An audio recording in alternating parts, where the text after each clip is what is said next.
Hey guys, my name's Crystal Kenny, and I'm in love with creating.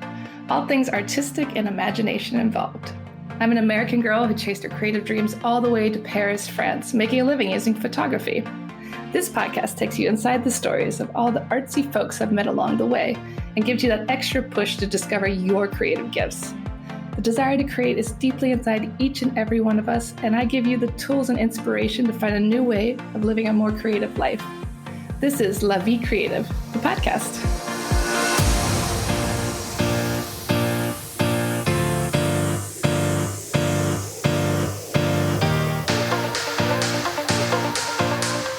Today on the show, I interviewed Josiah Woodson.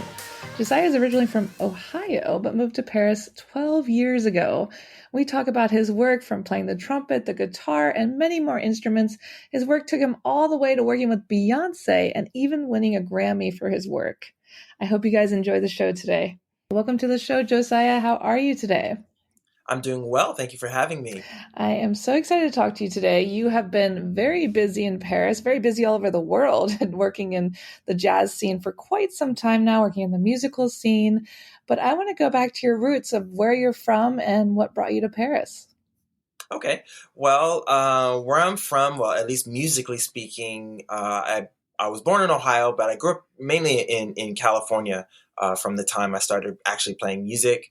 Oakland, California. I met my mentor. His name is Khalil Shaheed. He died a few years back, but he's the one that kind of really turned me on to trumpet. I had been playing a little bit before then, but he introduced me to this music, this Black American music, and I just got bit with the bug after that.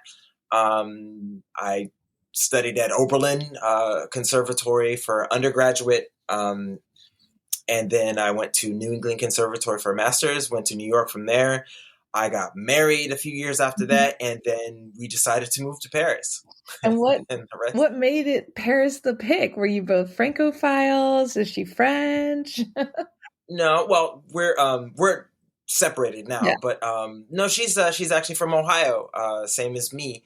But she got a job offer out here. I had surprised her with a honeymoon out here the year before. And, you muse, you think, what if? And then, a few months later, she got a job offer and she asked me if I wanted to move. And I was like, no, because, that's a huge thing. But I was like, go for the interview, see if you get it. And then we'll cross the bridge when we come to it. And she got the job. And so we're like, hey, why not? It was only supposed to be for 2 years. We got out here and for a while there, just kind of fell in love with Europe, fell in love with the pace of life here. And what year was this in? We came in 2011. Oh, so you've been here for a minute now. Yeah, a little 12 years a Parisian. And so you originally didn't want to come here. What kept you here all this time? You discovered the jazz scene, you fell in love with it, or tell us more about that. The music scene was really cool. Honestly, it was sociological factors that really led me to really wanting to stay here.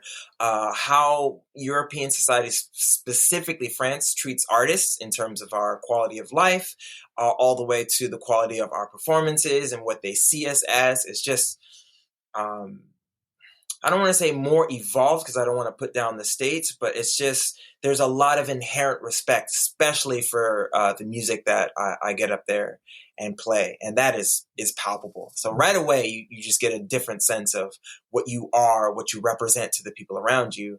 And then financially, there's help and for you to exist comfortably as a musician working here. Yeah. And then go ahead. Oh no, yeah, they really support the arts here, like you said, and it's not just like you play the trumpet and that's a full-time career. It's okay for that here.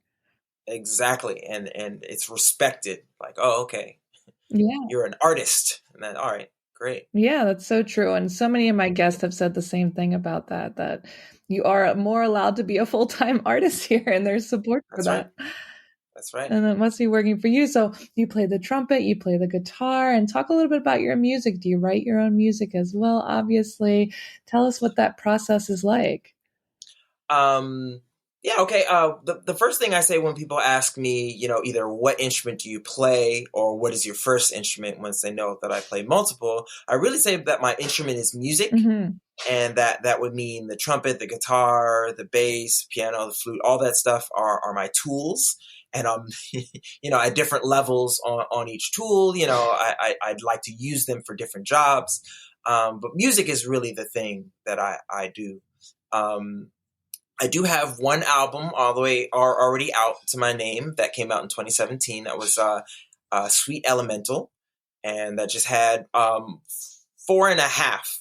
or 5.5 of the songs that I've written over the past few years. But I just got out of the studio in early 2023, completing what will be at the very least 2 albums, if not 2 albums and an EP or something like that. I'm going to see how we're going to push that out. But that encompasses pretty much every single piece of music that I've written for the past 20 years. So that was a big project. Congratulations. Thank you. That's huge. And what genre would you say that you fall into? I know you play jazz, but there's some other genres you play with. Right. So the thing is, as soon as you go into the definition of, jazz, what does it mean? It kind of falls apart. Mm-hmm. Like any kind of thing that you say that would be like a stylistic indicator that you're playing jazz falls apart, because there's always another quote unquote jazz song that has it or doesn't, right? But it's still considered a thing. So once, I was dealing with some of my mentors, Gary Bartz and Nicholas Payton, who are both legends and both very vocal on the subject. It's less that type of a genre for me, and it's more just Black American music in all of its forms. And those forms are all born together, stuck together like a big tree. So that's gospel, that's so-called jazz and Great American Songbook, that's hip hop, it's rock, a little bit of metal, and everything in between, blues. I love that, because I was going to actually ask you how you define jazz music, because like you said, it can be difficult to define. So if you had to define it, how would you describe it? I would say Black American classical music, or Black classical music. It is sort of our evolution on our own take of European styles mixed with our West African roots. So it's just one of the things that comes out of there. It's trying to nail down a definition that encompasses everything that is considered jazz is impossible. Yeah. So that's why it all fits under the Black American music sort of banner. Yeah. Everything kind of definitely is interwoven. Yeah, no, that's a great definition. And you worked with many artists. I mean, the list goes on and on, all these people you worked with. But one that really obviously draws attention is working with Beyonce. And you also won a Grammy with your collaboration with her for Love on Top. Talk a little bit about that. That's huge. See, that's the biggest reason I said no when my ex-wife asked to move out here, because I had just done that. Wow. Which was an incredible, lucky opportunity that me and my friends got. I was just called into the studio to start, doing a jam session with Beyonce. And it was funny because at the end of the email that my friend sent me at the time, he wrote a line. He was like, "Yo, this is not a joke." Like, no joke. Because yeah, you don't get that call every day. And you might be like, whatever, you're pulling my leg. But he was like, no, it's real. And we got in that studio, me and my friends, and there were other musicians there. But she really loved what we were doing, what we were adding. And so she kindly dismissed everybody else. And then for the next, 4 or 5 hours, and then over the next weekend, and then sometimes over the next 6-7 months, she would call us in and we would just start recording for that album 4. That's crazy. So you were basically like a pool of musicians, and then she kind of chose you as her favorite to collab with. Horn players, just for the horn lines is what we did. Wow. We were called in to do. Yeah, we all kind of went to school together, so we knew each other from Boston. Very cool. I mean, what a huge thing. I think I'd need that line too about like, this is not a joke. Yeah. I don't think I'm glad you put that in there. Yeah. So talk a little bit about how your music has evolved over the years.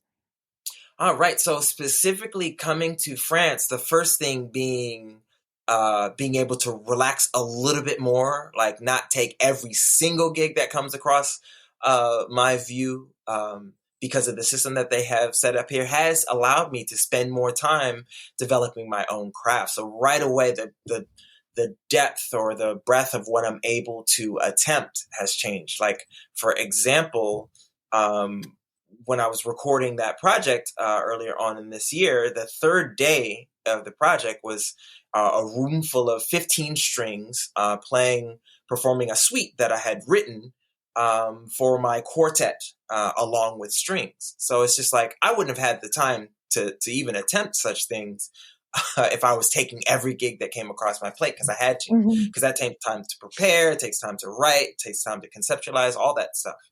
The other thing is, being in Europe has allowed me the opportunity to travel the world a little bit more. The countries are smaller, so they're a lot closer here. I'm a lot closer to the continent of Africa, so I've been there a bunch of times: Burkina Faso, Cape Verde, Angola, Botswana, South Africa, Tanzania, to name a few places. And when I'm able to go to these places, their culture is so thick and vibrant. I always end up sharing with and learning from the people there. And so my songs, my art, everything has been influenced by all these people that I've met over the past 12 years from completely different cultures than my own. Yeah, I can't imagine how that's influenced your music, because you've been to so many different cultures, so many different places. And obviously America is a melting pot as well, but these are very diverse places you're going to. That's right. That's right. And what's something you wish more people knew about the music scene in Paris? Something that we knew more about. I don't know, because every time I talk to people about the music scene here, they love it. Like, I've seen so many of my friends, even more often than when I was in New York, because they all come through here. So I just love that. On any given week, there's somebody that I've known from my career in the States that comes through, and there are big names that I'd love to see. Christian McBride and Josh Evans and Marcus Strickland, Nasheed Waits were just here, and I went to that performance. Just like, yeah, no, everybody has a really good opinion of this place, and I would just say that, yeah, you're right. And talk about your process when you're writing a song. So you have like a beat that inspires you, or talk about the whole thing, like from start to finish when you're writing new music. Okay, that's a very interesting question for me, because I think a lot about that.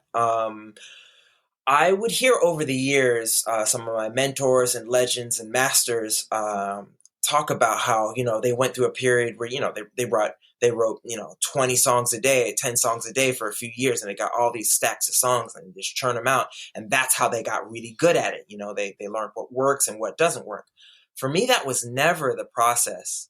I always start with just like an idea that has occurred to me through my practicing or through my arranging of other music, something that I like, a musical progression, a melody, a rhythm, something that I like. And I start with the idea, and I usually sit down at the piano, but I'll sit down at either my trumpet or my guitar, and I'll just start playing with that idea over and over again. The metaphor that I like to use when people ask me this question is it's really like birthing a song rather than writing it, There's equal parts me forming the thing and it telling me what it is.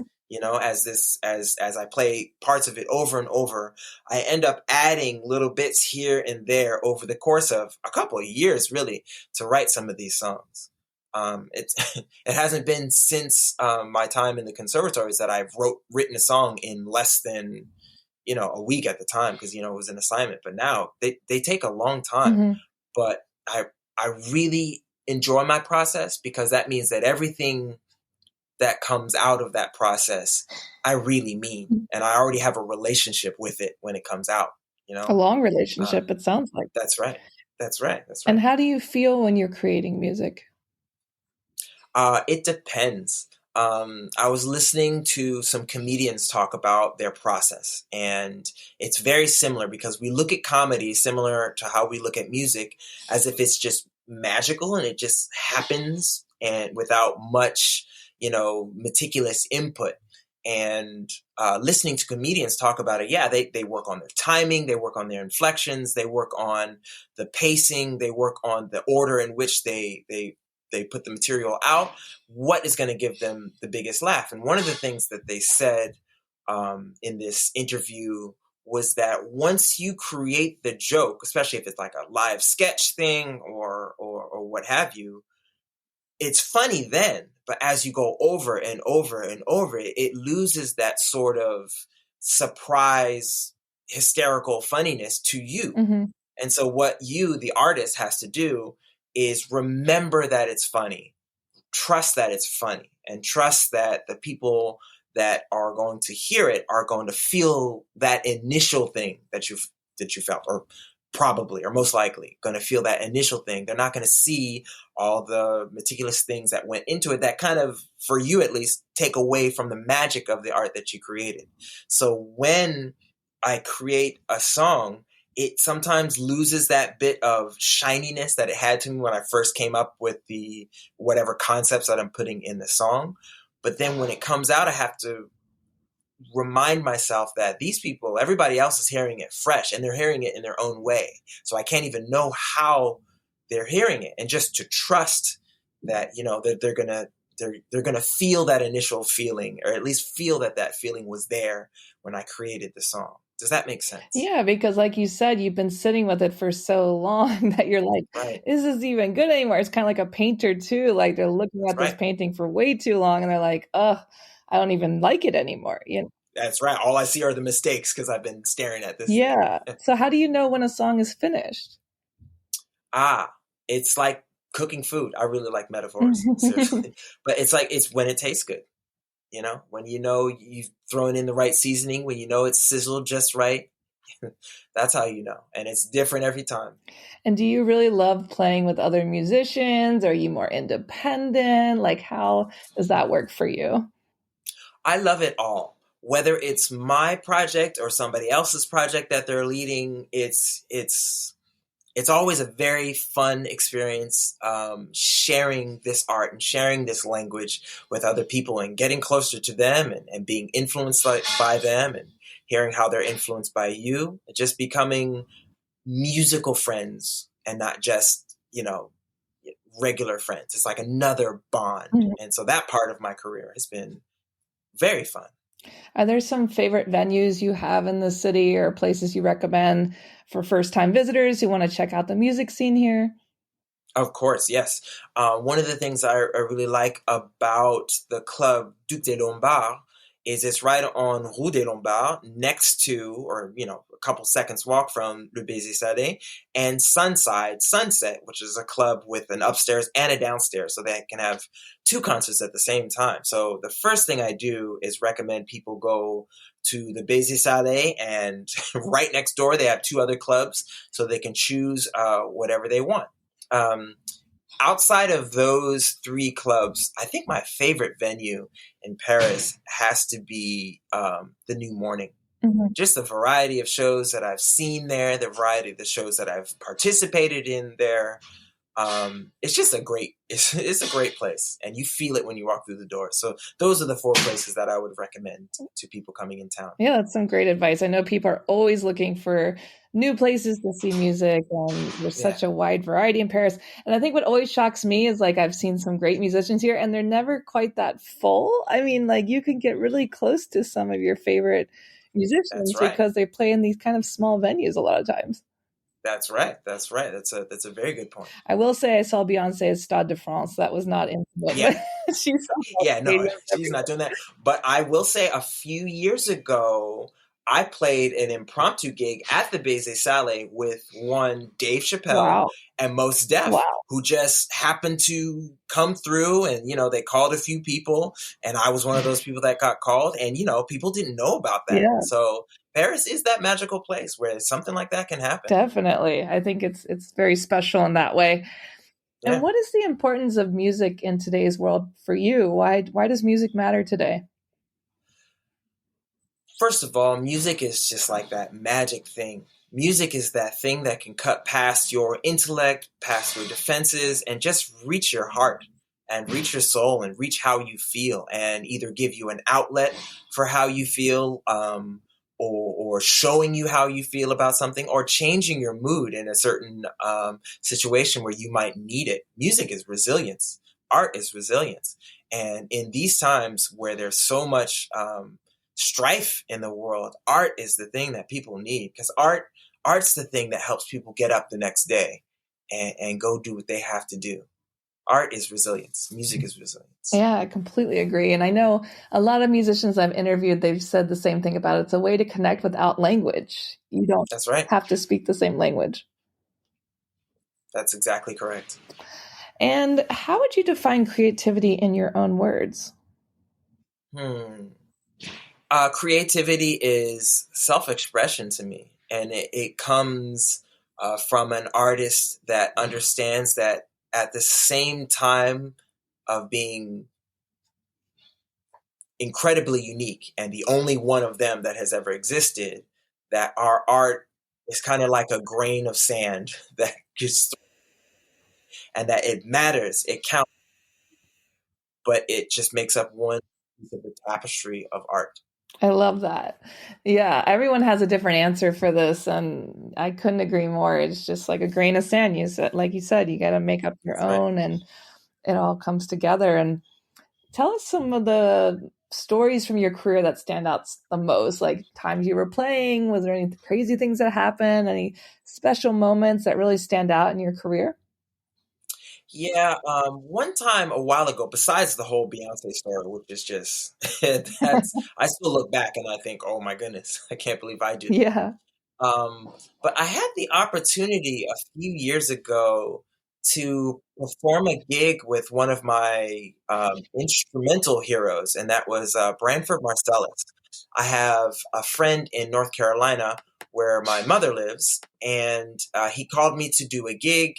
And on that gig, the next gig that those people were doing was going to be with Branford Marsalis. And I was like, oh my goodness, this is going to be amazing. I was nervous because he's such a master. He's legendary. His commentary is also legendary. So I know he's not, he's the kind of guy that's going to tell you how he feels. So I was nervous, but the thing that happened was I realized that I'm so far out of my league that I don't have to try to impress this man. Just me being up here next to him is all I really need that, to give me motivation and to keep me going. So I think for the time, I think I played really, really well. It was one of those bright moments, a transcendent sort of experience next to a master who, in my mind, can do absolutely anything he wants on stage. And I was just so fortunate to experience that. Yeah, it was a complete flow state, and just like combining those two superpowers, it just felt really great. Exactly, like being in the eye of a storm that you could kind of direct. That's pretty wild. Yeah. And what's been the most difficult part of your musical journey?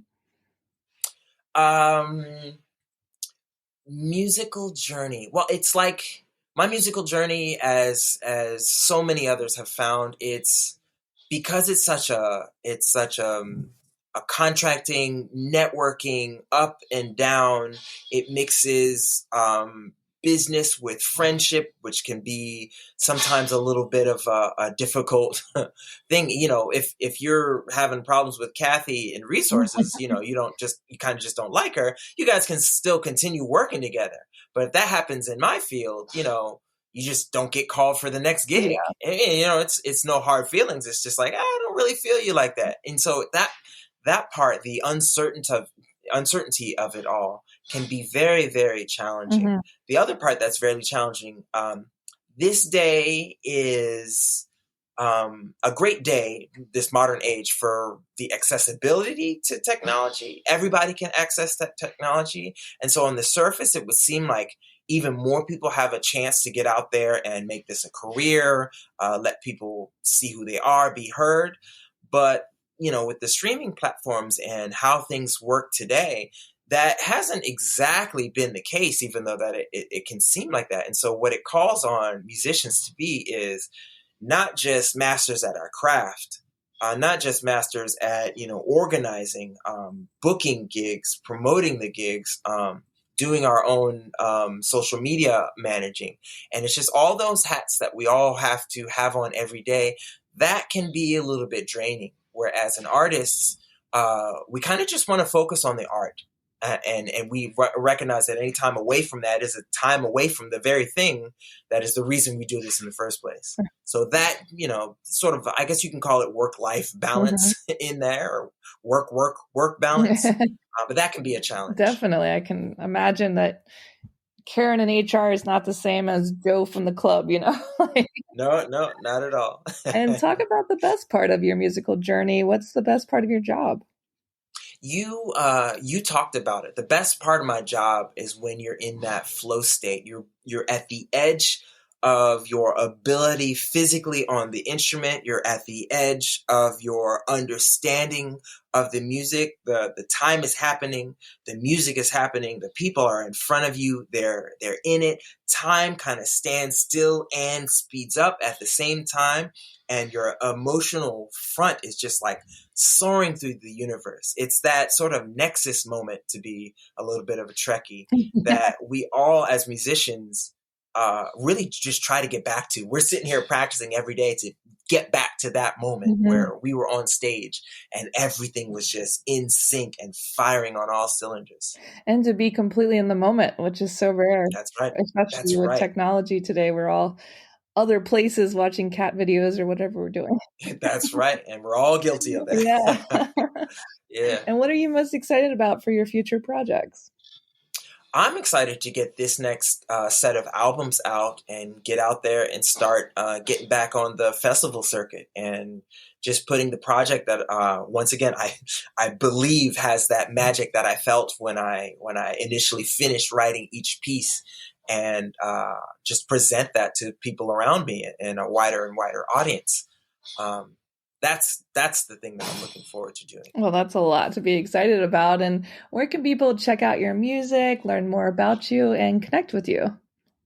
I'm lucky enough to have kind of a unique name. So if you just type Josiah, Josiah Woodson, Woodson, into Google, you'll find me. But I have an Instagram page where I'm pretty active, a YouTube page where I post longer videos, and then I have a Facebook page where that kind of goes in between those two social media platforms. So they're all under my name, just Josiah Woodson. Perfect. Well, thank you so much for chatting with us today. I can't wait to see what you'll do next.